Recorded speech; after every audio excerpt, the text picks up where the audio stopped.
Alternating current का last article that is the transformer.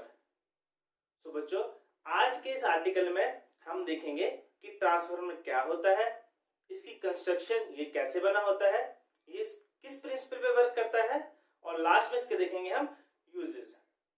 So welcome to my YouTube channel classroom with RK sir. So let's start. तो सबसे पहले हम बात करते हैं कि ये ट्रांसफार्मर क्या है। सो ट्रांसफार्मर क्या है? It is a device, it is an electrical device which is used to convert, हम कन्वर्ट भी बोल सकते हैं या फिर ट्रांसफॉर्म। ये क्या करता है? ट्रांसफॉर्म करता है। किसको ट्रांसफॉर्म करता है? First that is from low voltage to high voltage, so it is an electrical device। ये क्या है? इलेक्ट्रिकल डिवाइस है which is used to convert low voltage into high voltage। अब बच्चों इसके साथ कुछ वर्ड्स आप इसमें अटैच करेंगे। लो voltage at high current, low voltage at high current and high voltage at low current and vice versa means ये या तो लो वोल्टेज से हाई वोल्टेज में या फिर हाई वोल्टेज से इसमें कन्वर्ट करता है लो वोल्टेज में। अब हाई वोल्टेज है, मुझे यहाँ पे हमने लो वोल्टेज लिखा है तो हाई करंट, हाई वोल्टेज लिखा है तो लो करंट, तो हम यहाँ पे क्या लिखेंगे?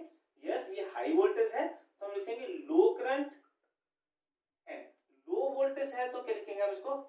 High current. सो बच्चों आप इसको अच्छे से डिफाइन कर सकते हैं।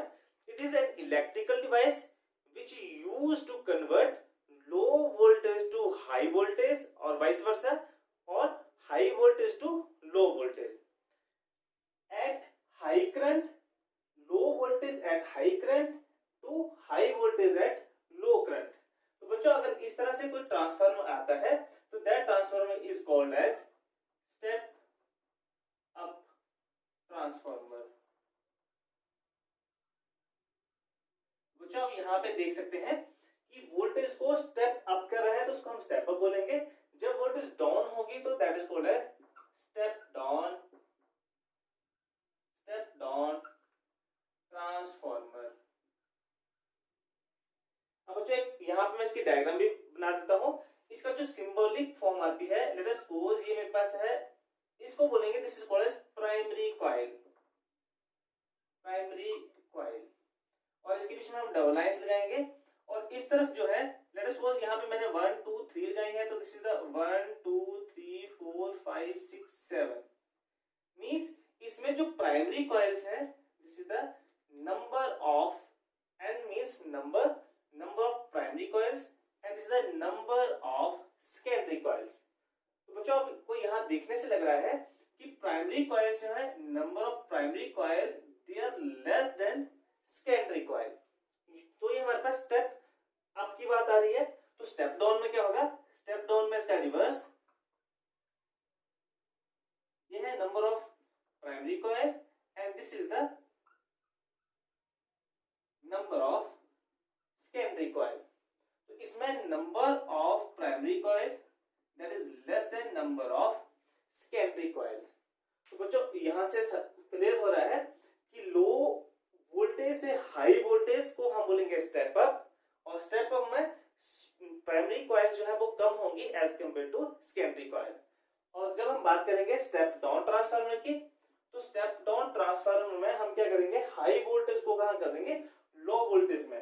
और बच्चों ये जो डेफिनेशन है इसको क्लियर कर पाएंगे हम आर्टिकल के हम एंड में, कि कैसे हम इसको डिफाइन करेंगे। That is low voltage at high current into high voltage at low current. तो ये तो बच्चों इसकी आगे इंट्रोडक्शन मींस की डेफिनेशन। अब हम बात करेंगे कि किस प्रिंसिपल पे वर्क करता है। So principal, it works principle of mutual induction. It works on the principle of mutual induction. तो बच्चों अगर 1 मार्क्स का क्वेश्चन आता है तो आप बता सकते हैं कि किस प्रिंसिपल के ऊपर वर्क करता है. Yes, that is the mutual induction. और म्यूचुअल इंडक्शन क्या होता है? म्यूचुअल इंडक्शन क्या है? whenever there is change in current in nearby coil and induced EMF is produced in the coil. कि जब भी करंट किसी एक कॉइल में चेंज होगा, late us suppose this is the galvanometer. अगर इस कॉइल में अगर करंट चेंज होता है तो उसके साथ में जो नियर बाई कॉइल है उसमें क्या होगा? इसमें हम लगाते हैं गैल्वेनोमीटर. जैसे ही हम इसमें करंट चेंज करेंगे, लेट अस सपोज यहाँ पे मैंने एक की लगा दी है और इस की को मैं ऑन ऑफ करूंगा, तो मींस इसमें क्या होगा? Change in current. Change in current की वजह से क्या यहाँ पे बनेगी? कॉइल में मैग्नेटिक फ्लक्स, मैग्नेटिक फील्ड बनेगी. मैग्नेटिक फील्ड जो है वो मैग्नेटिक फ्लक्स बनाती है. मैग्नेटिक फ्लक्स सेकंड कॉइल से कन्वर्ट होंगी, सेकंड कॉइल के साथ अटैच होंगी और इसकी वजह से क्या होगा? सेकंड कॉइल में क्या बनेगा? करंट. और that current is called as induce EMF. So this is the principle of, किसका है? प्रिंसिपल ऑफ ट्रांसफार्मर, और that is mutual induction. So ये तो हमारे पास आएगी डेफिनेशंस. अब हम बात करेंगे इसकी कंस्ट्रक्शन की. सो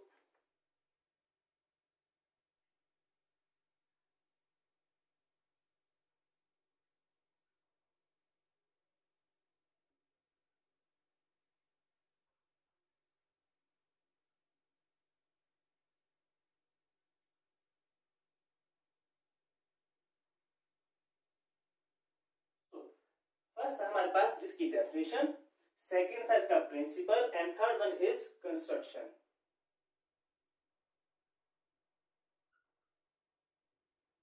सो अब हम बात करेंगे कंस्ट्रक्शन की. तो कंस्ट्रक्शन में क्या होगा? हमारे पास दो कॉइल्स होंगी. एक को बोलेंगे हम primary coil and second is called as secondary coil. वो एक सेम आयरन कोर के ऊपर क्या होंगी? बॉन्डेड होंगी. जैसे कि लेट अस सपोज ये हमारे पास आयरन कोर,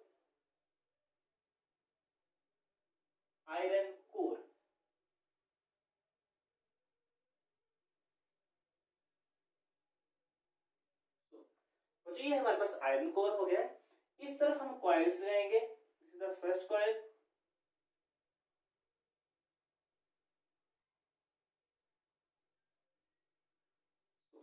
इसको हम अटैच करेंगे, हम इसको जोड़ेंगे एसी इनपुट के साथ. So this is the AC input. और ये जो सर्किट बनेगा, this circuit is called as primary circuit. और जो हमारे सेकंड जो हमारे पास कॉइल है वो यहां पे आएगी.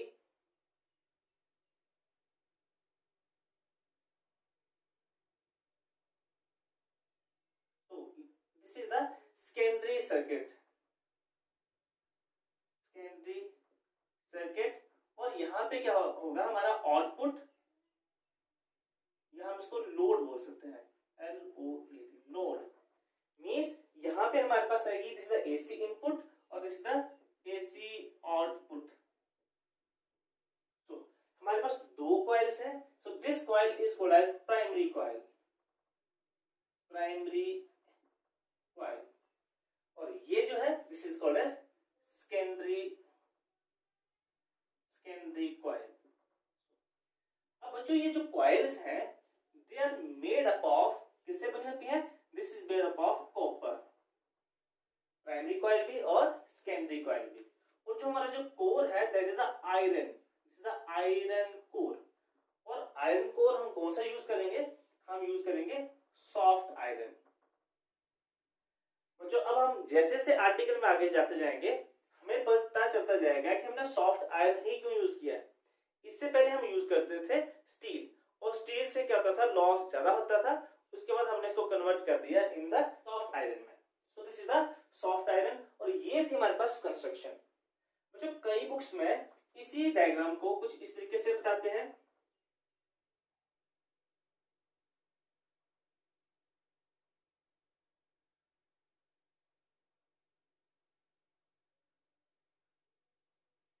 ये हमारे पास आ गई primary coil, this is connected to AC input, और ये हमारे पास आएगी secondary coil, this is the load.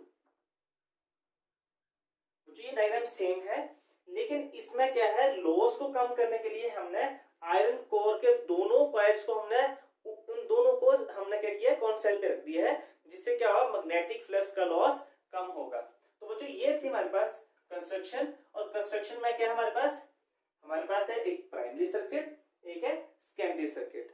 Primary circuit में है प्राइमरी कॉइल, सेकेंडरी सर्किट में है सेकेंडरी कॉइल। अब बच्चों इनकी जो वैल्यूज है ये हमारे पास कम भी हो सकती है, ज्यादा, मींस ये कम होगी, ये ज्यादा होगी, ये ज्यादा होगी, ये कम होगी।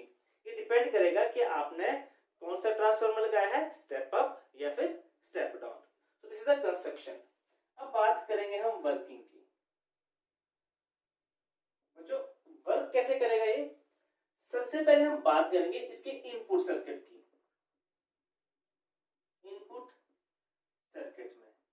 इनपुट सर्किट में हमने लगाया है एसी इनपुट, और बच्चों एसी इनपुट का मतलब क्या है, चेंजिंग। यहाँ पे क्या हो रहा है, चेंज इन करंट या चेंज इन वोल्टेज हो रहा है। चेंज इन करंट और ये वोल्टेज किसके साथ लग रहा है बच्चों, ये आपको देखने में लग रहा है, this is look like a solenoid. तो बच्चों जब भी करंट किसी सोलेनॉइड में पास करता है तो उसके बीच में क्या बन जाती है, मैग्नेटिक फील्ड। तो जैसे ही change in current input circuit में जाएगा, वो किसके साथ बॉन्डेड है, this is to the connected to the primary coil, और जैसे ही प्राइमरी कॉइल में जाएगा तो प्राइमरी कॉइल में जाने से ही इसमें क्या बनना शुरू हो जाएंगी, मैग्नेटिक फील्ड बोल सकते हैं, या फिर ये हमारे पास क्या बनेगी, मैग्नेटिक फील्ड। और ये मैग्नेटिक फील्ड हम बच्चों को पता है, ये हमने सोलेनॉइड के उसमें कर ली है, that is B is equal to mu naught Ni। बच्चों इसका एक्सप्रेशन आता था किसका, यस सोलेनॉइड का।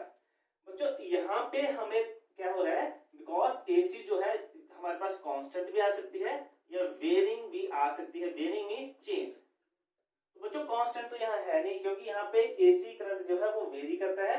एसी करंट वेरी करने से हमारे पास एसी इनपुट भी वेरी हुआ। एसी इनपुट जब भी हमारे सोलेनॉइड में जाएगा तो वो करंट क्या हो रहा है, चेंज, और करंट चेंज होने से क्या बनेगा, मैग्नेटिक फील्ड। अब बच्चों magnetic field, late us suppose ये कॉइल है हमारे पास, जब भी मैग्नेटिक फील्ड किसी कॉइल में पास करती है तो वो क्या बनाती है, magnetic flux, number of line passing through surface perpendicularly. तो बच्चों ये बन गया मैग्नेटिक फ्लक्स, मींस इसके बीच में क्या बनना शुरू हो जाएंगी, मैग्नेटिक फील्ड। और बच्चों ये मैग्नेटिक फील्ड जो है वो लिंक्ड है सेकंड कॉइल की वजह से। तो इस मैग्नेटिक फ्लक्स की वजह से क्या होगा, सेकेंडरी कॉइल में भी क्या होगा, मैग्नेटिक फ्लक्स क्या होगा, चेंज। और अब इसके बाद हमारा लग जाएगा Faraday's loss. whenever there is change in magnetic flux linked with the coil there is production of induced EMF। तो यहाँ पे क्या बन जाएगी, induced EMF। तो आप बच्चों को यहाँ पे क्लियर हो चुका है कि हमारे पास क्या था, प्राइमरी कॉइल में जैसे ही एसी इनपुट जाएगा means time varying field, time varying current. तो जैसे ही ये सोलेनॉइड में पास करेगा तो वहां क्या बनना शुरू हो जाएंगी, मैग्नेटिक फील्ड। और ये मैग्नेटिक फील्ड क्या बनाएगी, हमारे पास मैग्नेटिक फ्लक्स, और मैग्नेटिक फ्लक्स क्या करेंगे, link with the secondary coil. तो यहाँ पे ये इसके साथ कनेक्टेड है, और ये क्या करेगी, ये अटैच है सेकेंडरी कॉइल के साथ। और जैसे ही सेकेंडरी कॉइल के साथ अटैच होगी तो हमारे पास सेकेंडरी सर्किट है, इसमें क्या बनना शुरू हो जाएंगी, yes induced EMF according to Faraday's law। so this is the working। अब बच्चों हम इसका करेंगे एक्सप्रेशन। हम इसको अरेंज कर देते हैं क्योंकि ये आपको क्लियर हो चुका है।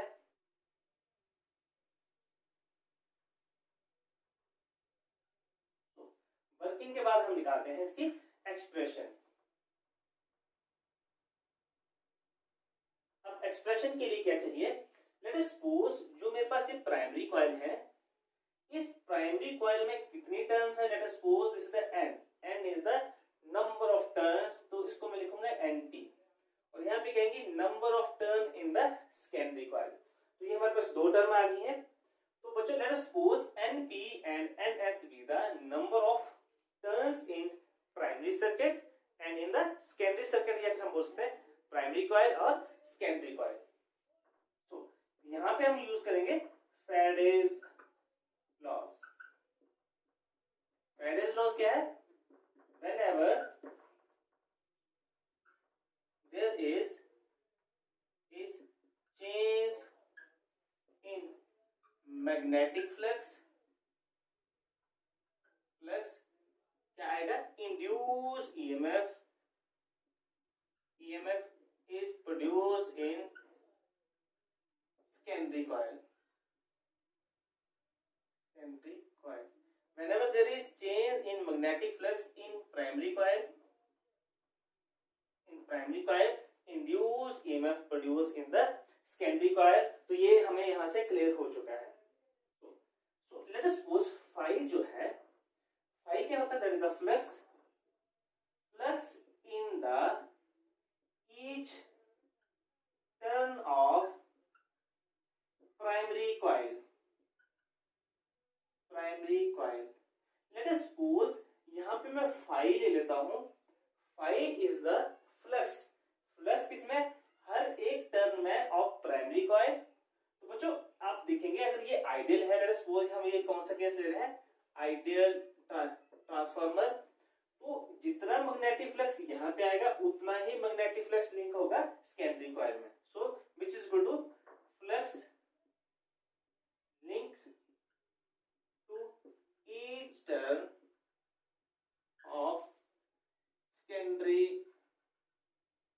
कॉइल। सो अब बच्चों फ्लक्स जो है, जितना फ्लक्स हमारे पास प्राइमरी सर्किट में है उतना ही हमारा किसमें है, सेकेंडरी सर्किट में। सो अब बच्चों हमारे पास अब लगेगा हमारे पास फैराडेज लॉ। फैराडेज लॉ क्या है, इंड्यूस ईएमएफ इज प्रोड्यूस, हम इंड्यूस ईएमएफ को लिखते हैं जाई या ई के साथ लिख देते हैं, which is equal to the rate of change of flux. So बच्चों अगर हम यहाँ पे बात करें तो हमारे पास जो फ्लक्स है, फ्लक्स इन प्राइमरी, फ्लक्स क्या होता है, number of turns into flux. तो नंबर ऑफ टर्न्स कितनी है प्राइमरी में, दिस इज द एनपी, और फ्लक्स कितना है प्राइमरी सर्किट में, दिस इज द फाई। इस तरह से सेम हमारे पास इस तरफ आएगा, हमारे पास आएगा phi S, and phi S is equal to number of turn in secondary coil and flux. और फ्लक्स तो दोनों में क्या है, सेम, क्योंकि हम कौन सा ले रहे हैं, आइडियल केस। मुझे ये आइडियल केस के लिए ही वैलिड होगा। प्रैक्टिकल फॉर्म में ये फ्लक्स यहाँ पे वेरी कर सकता है, मींस या input flux is greater then the secondary coil, means यहाँ पे फ्लक्स 100 है तो यहाँ पे 95 भी हो सकता है, 99 भी हो सकता है, मींस इससे कम आएगा। सो अब हम करेंगे induce EMF according to Faraday laws. So Faraday laws, so EP हम लिख देते हैं, this is the induce EMF which is equal to minus d upon dt, because हमें ये वाला एक्सप्रेशन यूज करना है, तो ये p है तो यहाँ पे आएगा phi of p।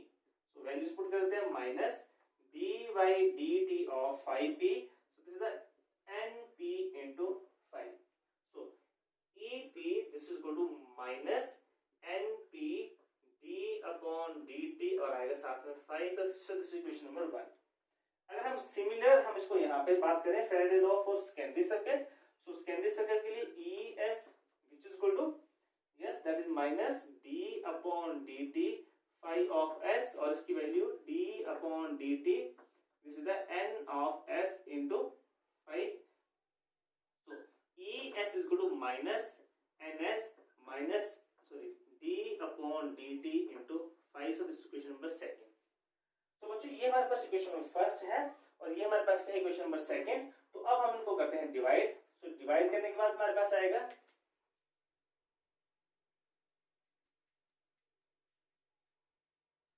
Dividing equation 2 by 1 dividing equation 2 by 1, ES is equal to minus NS d phi by dt. इसको डिवाइड करेंगे हम, इक्वेशन नंबर 2 को डिवाइड करेंगे इक्वेशन नंबर 1 से, so which is equal to upon left side में है EP which is equal to minus NP d phi by dt.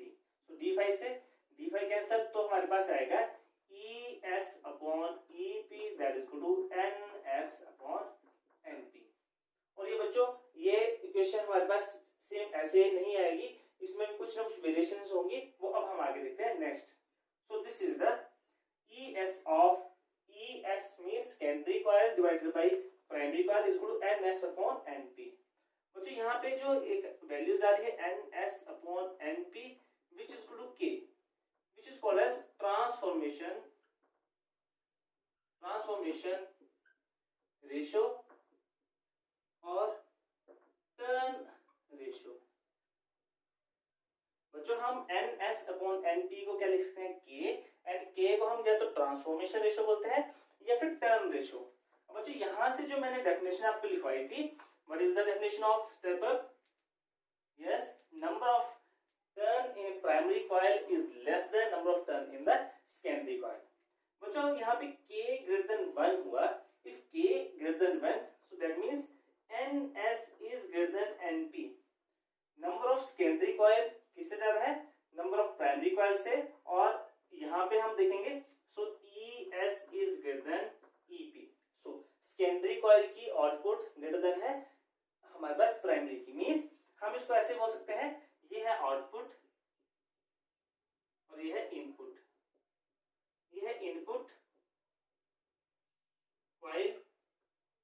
So this is the output coil, और this is the input coil. Means हमारे पास जो output coils हैं, number of turn in secondary coil. So this is the secondary coil and this is the primary coil.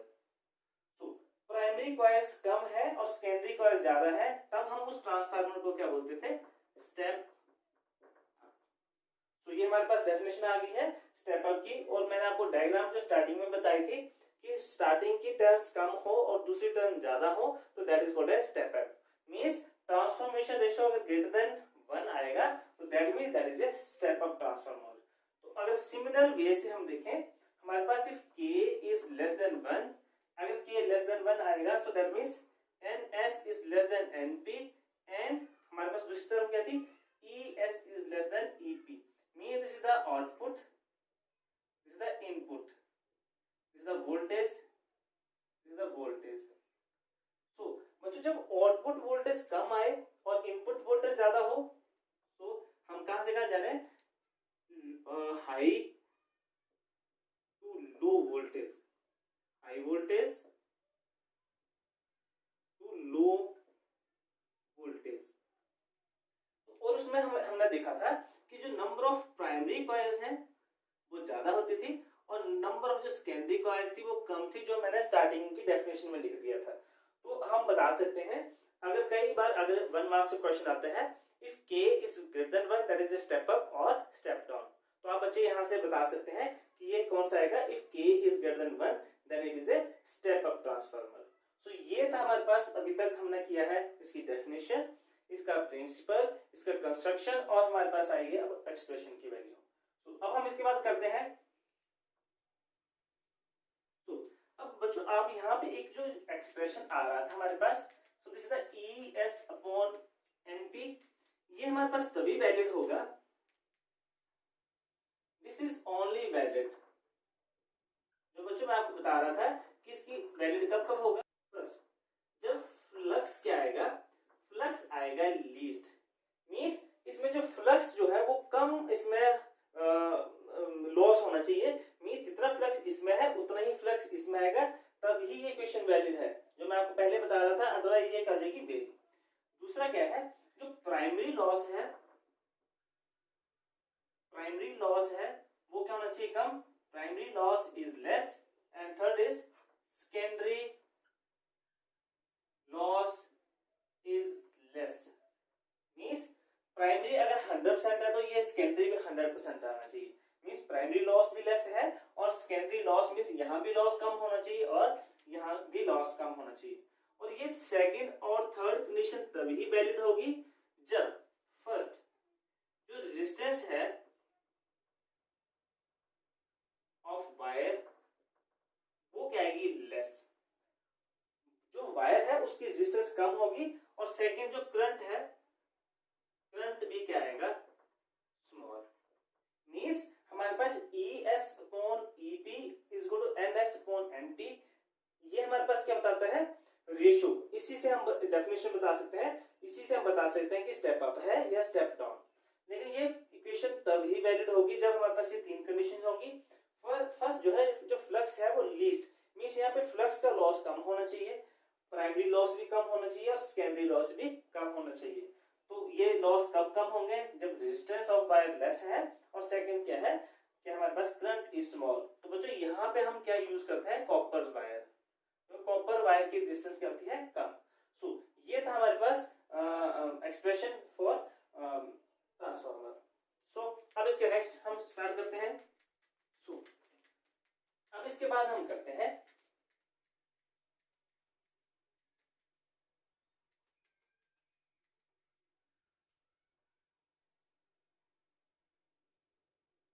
बात करेंगे output और input. हमारे पास जो पोटेंशियल वोल्टेज आ रही है उनका हम निकालेंगे रेशियो। फर्स्ट हम बात करेंगे आइडियल ट्रांसफार्मर की। आइडियल ट्रांसफार्मर बोल सकते हैं या हम इसको बोलते हैं 100% एफिशिएंट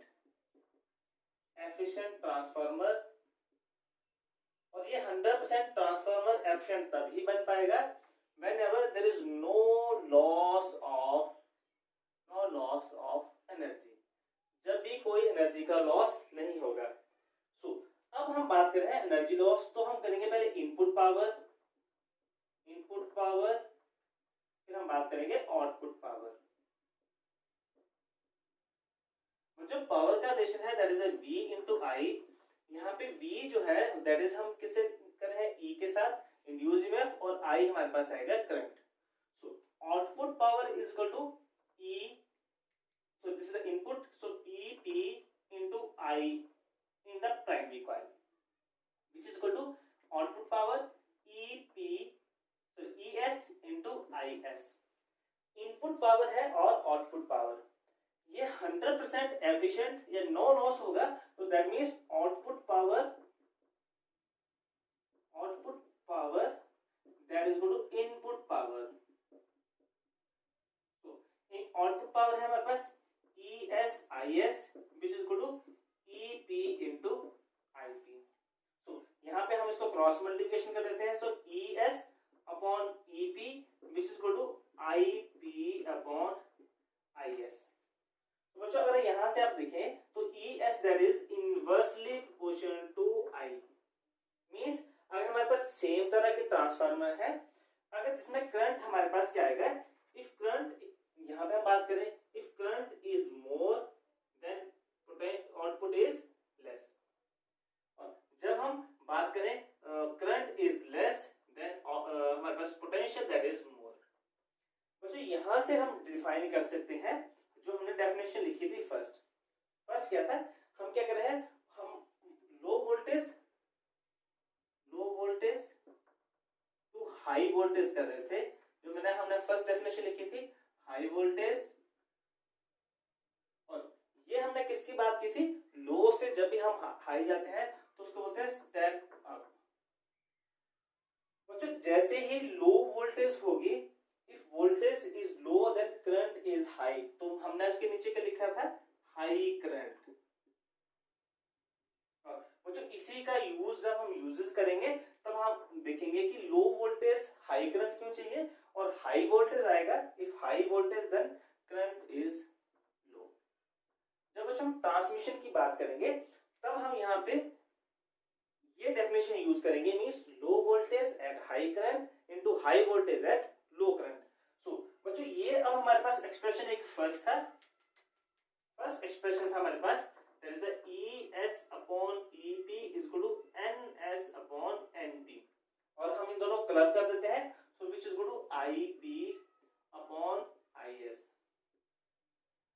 इसी रिलेशन के बेस पे आपसे वो क्वेश्चन पूछ सकता है। अब क्वेश्चन कैसे पूछेगा, हम एक क्वेश्चन स्मॉल छोटा सा कर लेते हैं। सो अब हम बात करेंगे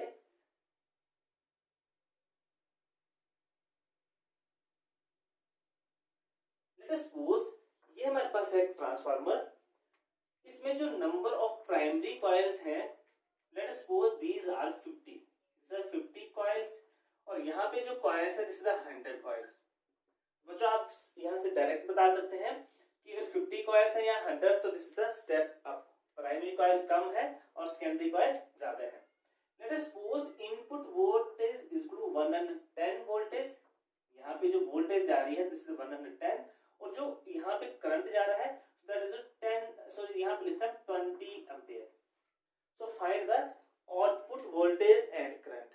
एंड सो बच्चों यहाँ इसको करने से पहले हम इस एक्सप्रेशन को हमें आना चाहिए, हमें E upon E is equal to N upon N, so this is equal to I upon I।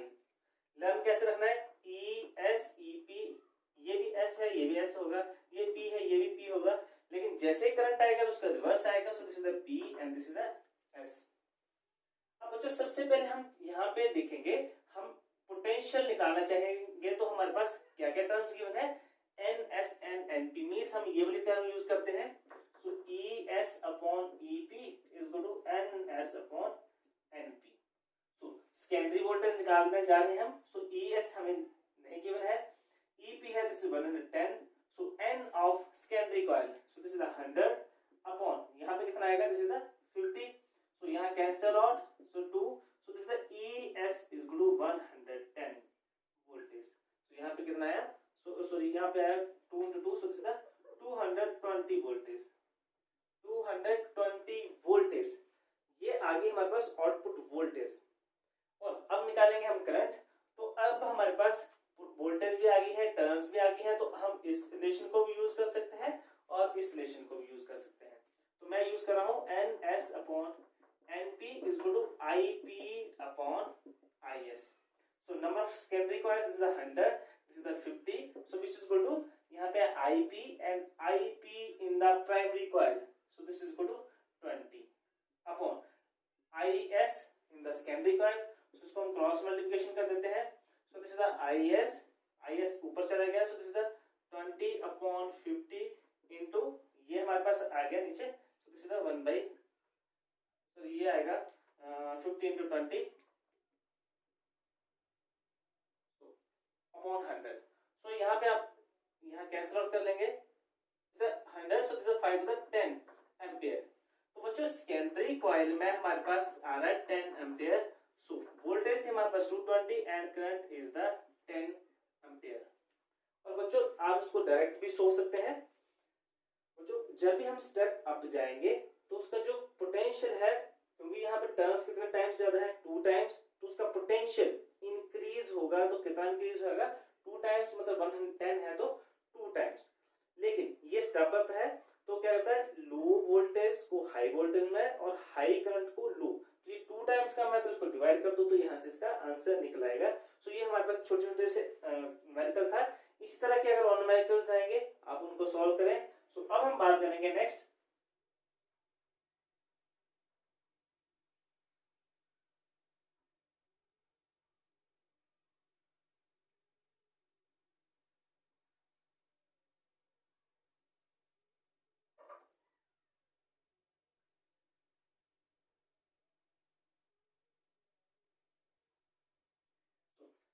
अभी तक जो हमने किया है दैट इज फॉर आइडियल। अब हम बात करेंगे प्रैक्टिकल ट्रांसफार्मर की। बच्चों हमारे पास आइडियल ट्रांसफर जो है वो बनाना बहुत ही टफ है, तो हमें क्या है, प्रैक्टिकल फॉर्म। जो आइडियल है उसकी एफिशिएंसी है 100%, लेकिन जो हमारे पास प्रैक्टिकल है उसमें कम आएगा, या तो फ्लक्स का लॉस होगा या मैनी ऐसे लॉसेस हैं जो बीच में आएंगे, उसकी वजह से जो एफिशिएंसी है आज के टाइम में हमने इतना इंप्रूव कर लिया है कि हम इसकी एफिशिएंसी को 99% तक ले गए हैं, बट फिर भी वो क्या है, हमारे पास उसकी वैल्यू क्या है, 100% नहीं है। सो हम कहां से कहा 90 से 99% तक इसको ले गए हुए हैं। सो अब प्रैक्टिकल ट्रांसफार्मर की बात करें तो हमारे पास जो आउटपुट पावर है, output power is never equal to input power. हम क्या बोल सकते हैं, इसमें हमारे पास जो आउटपुट है दैट इज लेस देन, या हम इसको लिख सकते हैं input power is not equal to output power. Means अगर हम इनपुट 100% दे रहे हैं तो आउटपुट आपकी 90 से 99 तक, मींस कुछ भी उसके जैसे 95, या फिर हम ऐसे बोल सकते हैं input power is less then output power. तो ये इसका मतलब ये हुआ कि यहाँ पे कुछ लॉसेस हो रहे हैं, और ये लॉसेस किस वजह से हो रहे हैं ये अब हम चेक करेंगे कि कितने टाइप्स के लॉसेस हैं और कौन कौन से लॉसेस इसमें सभी में इंक्लूडेड है। तो अब हम बात करेंगे इसकी एफिशिएंसी की। So efficiency is equal to output power upon input power into 100%। So output power है हमारे पास, yes that is ES EP upon ES in the secondary coil, IS in the secondary coil, EP in the primary coil, and IP in the primary coil into 100%. So this is the nita. So this is the efficiency of practical transformer के, और ये हमेशा ही because ये less है इससे, तो ये means 100 से लेस ही आएगी। यहाँ तक कि हम 99 तक पहुंच गए हैं, और अभी हमारे पास आ रहा है, ये क्यों आ रहा है, this is due to energy losses. अब ये एनर्जी लॉसेस कौन कौन से हैं, अब हम इसके बारे में करेंगे स्टडी। सो अब करते हैं स्टार्ट। अब हम बात करेंगे लॉसेस की, जो कि हमारे प्रैक्टिकल ट्रांसफार्मर में हमेशा ही होंगी। सो वो किसकी वजह से होंगी, that is due to the loss of energy. So अब हम करेंगे लॉसेस। जो फर्स्ट लॉस होता है that is due to binding wire resistance. जो इसमें जो फर्स्ट आएगी that is the binding wire resistance. बच्चों आप सभी को पता है कि जो हमने ट्रांसफार्मर बनाया था, इस तरफ थी प्राइमरी कॉइल और इस तरफ क्या थी, सेकेंडरी कॉइल। बच्चों ये दोनों ही कॉइल्स मैंने आपको बताया था कि किससे बनी होती है, दिस इज फॉर कॉपर, और कॉपर वायर की बनी होती है प्राइमरी भी और सेकेंडरी भी। और इन दोनों वायर मींस प्राइमरी में भी कॉपर है और सेकेंडरी में भी, मींस इसकी कोई ना कोई रेजिस्टेंस होगी।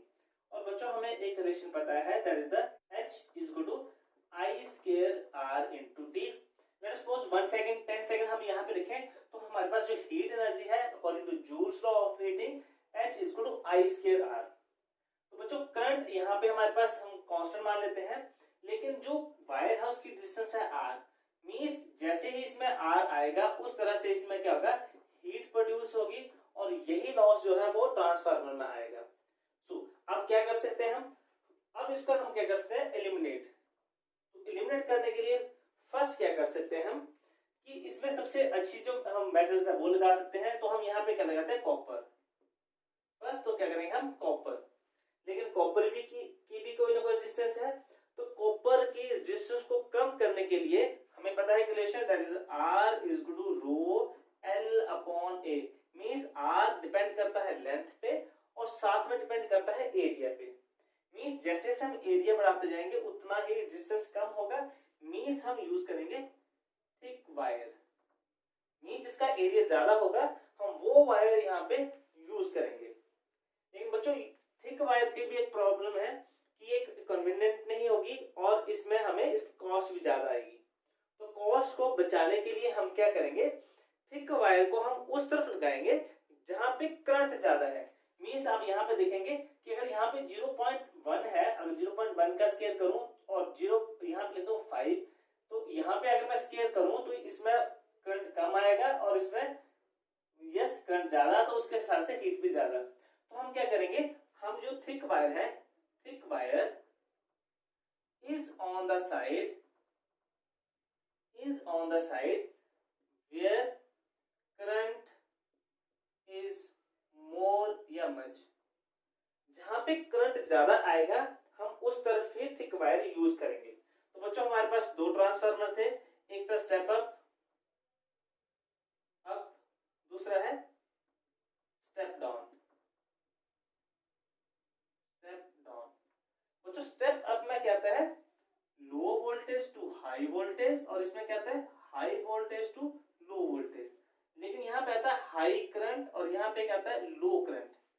और बच्चों मैंने यहाँ आपको बता दिया है कि थिक वायर हम उस तरफ यूज करेंगे जहां पे क्या आएगा, ज्यादा करंट होगा। तो बच्चों यहाँ पे देखो लो वोल्टेज हाई वोल्टेज, लो वोल्टेज हाई करंट, सो मींस हाई करंट मींस हम प्राइमरी कॉइल में यूज करेंगे क्या, थिक वायर। सो हम थिक वायर हम यहाँ पे लगाएंगे प्राइमरी कॉइल के लिए फॉर स्टेप अप। लेकिन स्टेप डाउन में क्या होगा, high voltage so low current, low voltage and high current, so means अब हम थिक वायर यूज करेंगे इन द सेकेंडरी सर्किट में। सो ये हमारे पास है फर्स्ट लॉस, और first loss is due to wire binding resistance, और इसकी वजह से हमारे पास लॉस आया फर्स्ट। सेकंड लॉस है, सेकंड था फ्लक्स लिंकेज लॉस। बच्चों जब मैंने आपको स्टार्टिंग में बता रहा था तो यहाँ पे आइडियल के लिए जितना फ्लक्स यहाँ पे है उतना ही फ्लक्स यहाँ पे था, बट फॉर प्रैक्टिकल फॉर्म में जो हमारे पास इनपुट फ्लक्स था, input flux that is not equal to output flux, means अगर ये 100 है तो ये हमारे पास 90 95 कुछ भी हो सकता है, मींस इक्वल नहीं आएगा। दैट मींस इसमें क्या होगा कि फ्लक्स जो है वो लिंकेज नहीं होगा। सेकंड मींस जो फ्लक्स है दैट इज बनता है ड्यू टू करंट, और करंट कौन से है, इलेक्ट्रिकल एनर्जी, और इलेक्ट्रिकल एनर्जी क्या होगी, वो कंप्लीटली यहाँ पे नहीं आ पाएगी, मींस यहाँ इलेक्ट्रिकल एनर्जी का क्या होगा, लॉस। सो इलेक्ट्रिकल एनर्जी का लॉस होगा, तो that means that energy is loss is called as flux linkage loss. तो अब हम इसके लिए क्या करेंगे, हम जो ये कोर है, जो हमारे पास था कोर को हम बनाएंगे, हम किससे बनाते हैं, सॉफ्ट आयरन के साथ। इससे पहले जो बनता था वो बनता था हमारे पास स्टील के साथ। बच्चों जो स्टील है हमें पता है कि जो सॉफ्ट आयरन है that is a ferromagnetic substances, ये क्या करता है, मैग्नेटिक फील्ड को अपनी तरफ क्या करेगा, अपनी तरफ क्या करता है, अट्रैक्ट। तो जितनी भी मैग्नेटिक फील्ड्स आएंगी ये क्या करेगा, अट्रैक्ट। तो मैग्नेटिक फ्लक्स का लेस लॉस होगा अगर हम यूज करेंगे soft iron as compare to steel. तो जो मैंने आपको स्टार्टिंग में बताया था कि हम सॉफ्ट आयरन ही क्यों यूज करते हैं, इसलिए कि फ्लक्स का जो लॉस है वो कम से कम हो, so that's why we are use the soft iron. So this is second loss. अब जो थर्ड लॉस है that is due to iron loss.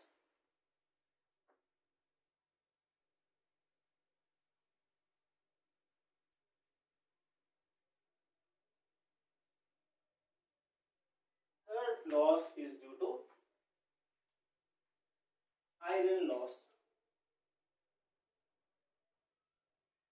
बच्चों आयरन लॉस क्यों बोले हैं, क्योंकि जो कोर था वो हमने किससे बनाया था, that is the soft iron. So इसका जो फर्स्ट लॉस है that is due to eddy current. बच्चों जो हमारे पास कोर था वो कोर कुछ इस तरीके से सॉलिड कोर था। तो बच्चों जब भी करंट किसी भी कॉइल में पास करेगा, हमारे पास इस तरह की क्या थी कॉइल्स, जब भी करंट किसी कॉइल में पास करेगा तो बनेगी मैग्नेटिक फील्ड। मैग्नेटिक फील्ड से क्या होगा, इसमें मैग्नेटिक फ्लक्स चेंज होगा। सो मैग्नेटिक फ्लक्स क्या होगा, चेंज, बिकॉज करंट भी क्या हो रहा है, चेंज। मैग्नेटिक फील्ड भी क्या होगी, चेंज। मैग्नेटिक फील्ड चेंज होंगी तो that means magnetic flux linked with this core change होगा, जिससे क्या होगा, यहाँ पे सर्कुलर इस तरीके से ये हमारे पास एडी करंट बनना शुरू हो जाएगा।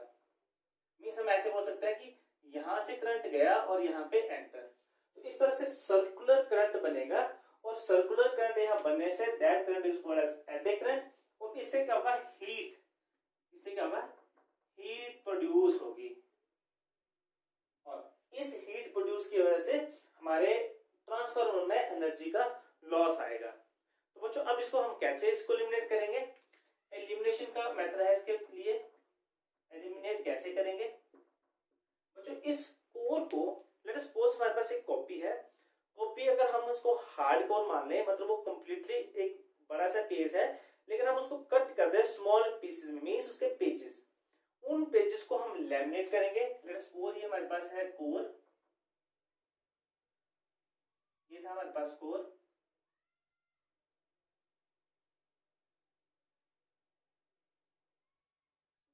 इस कोर को क्या करेंगे हम छोटे छोटे पीसेस में ऐसे कट कर देंगे,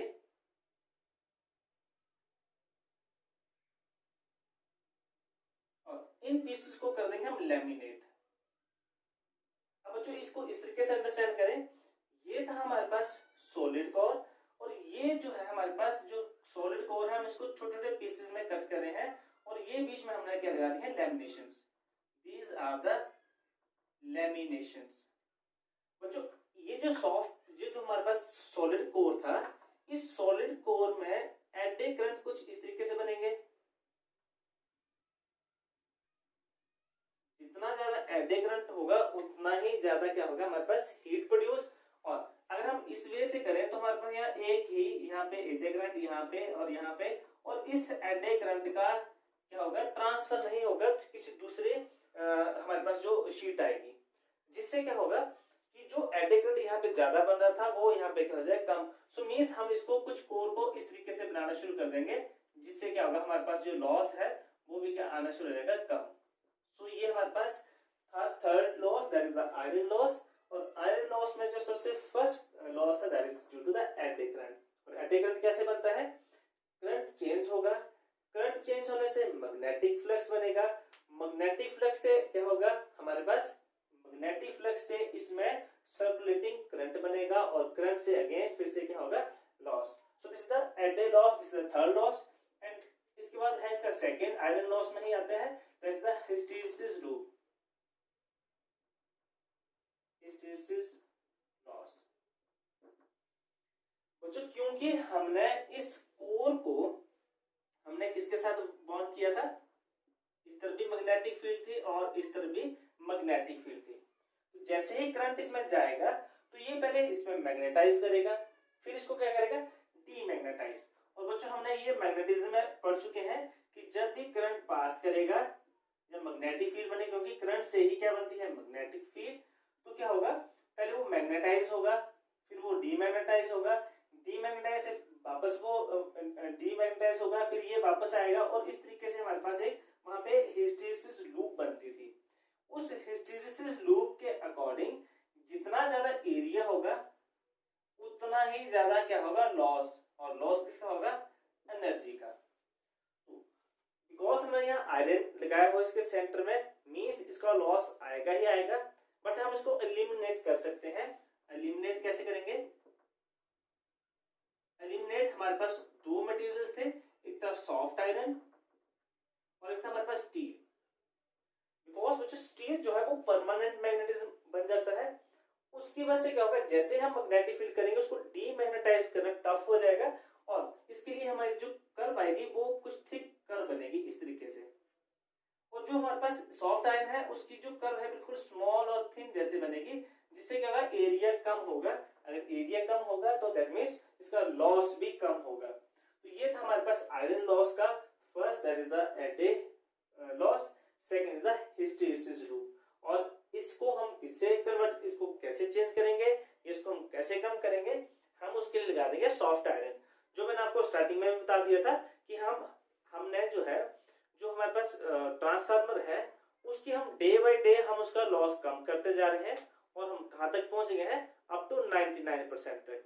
तो ये हमारे पास 3 लॉसेस आ गए हैं। And fourth loss that is due to humming noise.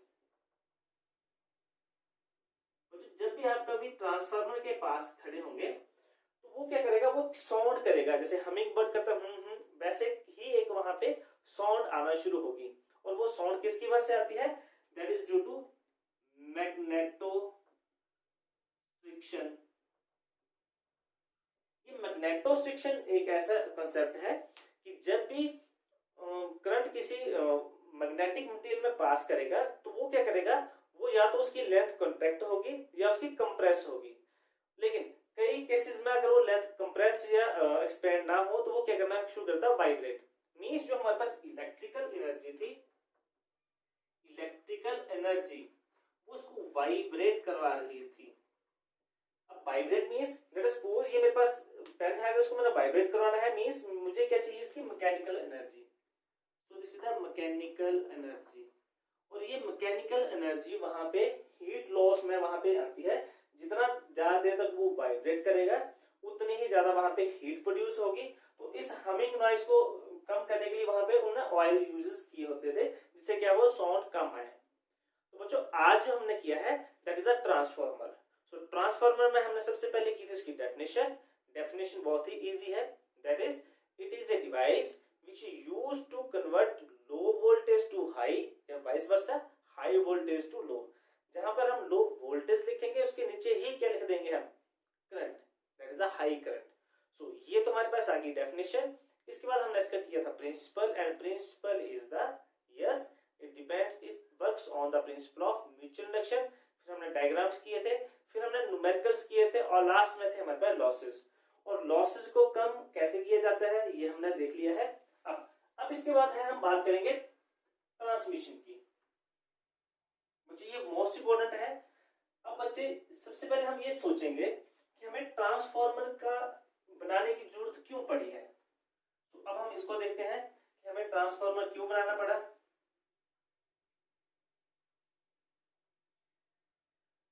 बच्चों इसको कैसे अंडरस्टैंड करते हैं, लेट अस सपोज ये हमारे पास पावर स्टेशन जहां पे क्या आता है, इलेक्ट्रिसिटी क्या होती है, जनरेट।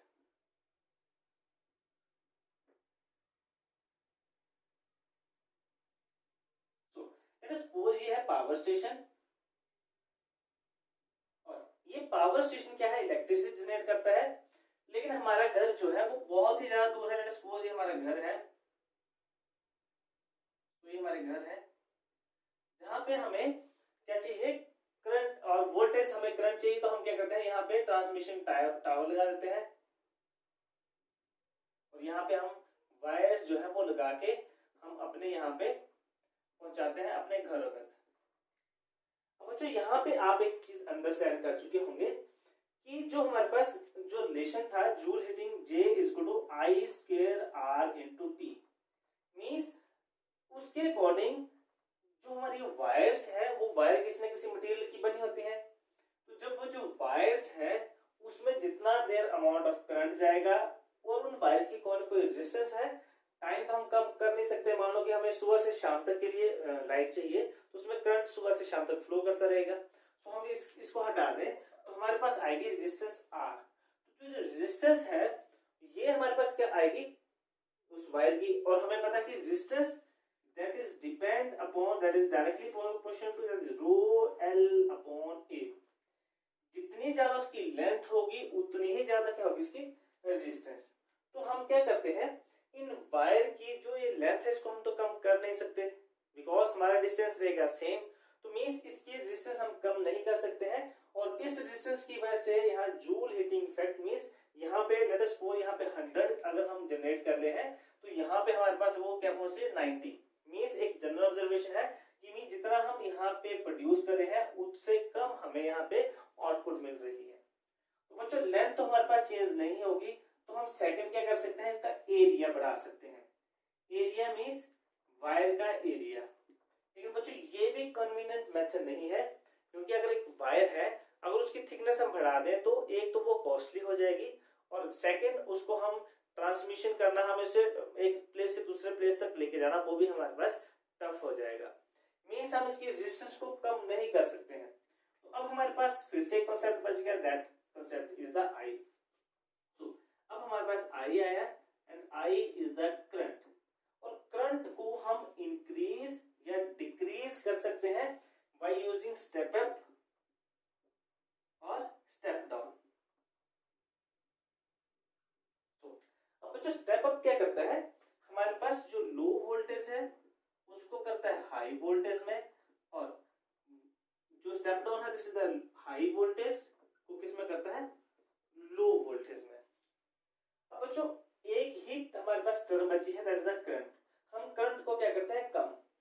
बच्चों करंट को कम कैसे करेंगे, हम यहाँ पे लगाते हैं this low voltage to at high current, या हम इसको सिंपली HC लिख दें, और यहाँ पे high voltage at low current.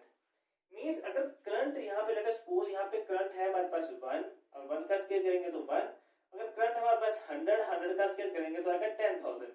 Means जितना करंट हम कम करेंगे उतना ही हीट लॉस क्या होगा, कम। तो क्या करेंगे हम, जब पावर स्टेशन की बात आएगी तो यहाँ पे हम लगा देंगे step up transformer. Step up transformer क्या करेगा, लो वोल्टेज को हाई वोल्टेज, और बच्चों आपने जब भी देखना पावर स्टेशन के बाहर जो वायर्स, जो हमारे वायर्स ट्रांसमिशन के लिए आती हैं फ्रॉम पावर स्टेशन, उसको हमने लिखा होता है HV, और वहां पे एक फेस हड्डी का वो निशान जो बना होता है वो बताता है कि हाई वोल्टेज है तो दैट मींस करंट क्या होगा, लो। अब करंट लो है तो दैट मींस हीट लॉस क्या आएगा, कम। अब ये स्टेप अप हमारे पास यहाँ पे आ गया, हाई वोल्टेज है लेकिन लो क्या है, करंट। लेकिन जैसे ही हमारे घरों तक पहुंचेगा तो जो हमारे अप्लायंसेस है ये किलोवाट तक पहुंच जाती है इसकी वैल्यू, ये जो है हाई वोल्टेज। लेकिन हमारे जो घर में है उसमें 220 वोल्ट तक की ही वैल्यू चाहिए, और हमें करंट क्या चाहिए था, हाई। किसी भी अप्लायंसेस को हम चलाएं तो करंट क्या चाहिए हमें, हाई, लेकिन वोल्टेज क्या चाहिए, कम। तो बच्चों यहाँ पे हम यूज करते हैं स्टेप डाउन ट्रांसफार्मर। तो स्टेप डाउन ट्रांसफार्मर क्या करेगा, high voltage at low current को चेंज कर देगा लो वोल्टेज एट हाई करंट। तो बच्चों ये ट्रांसमिशन के लिए हमें बनाए गए हैं कि हमारे पास क्या है, ट्रांसफार्मर। सो ट्रांसफार्मर क्या करता है, एक जगह से दूसरे जगह पे लेस अमाउंट मींस करंट को लेस करेगा, और उससे क्या होगा, हीट लॉस भी कम होगा, जिससे हम ट्रांसमिशन जो हमारी इनपुट थी उतनी ही आउटपुट हमारे घरों तक, हमारे कमर्शियल यूज तक पहुंच जाए। सो बच्चों ये था आज का आर्टिकल ट्रांसफार्मर। मुझे लगता है आप बच्चों को ये इंटरेस्टिंग लगा है, इसको अच्छे से अंडरस्टैंड किया है। तो मिलते हैं नेक्स्ट वीडियो लेक्चर के लिए, तब तक के लिए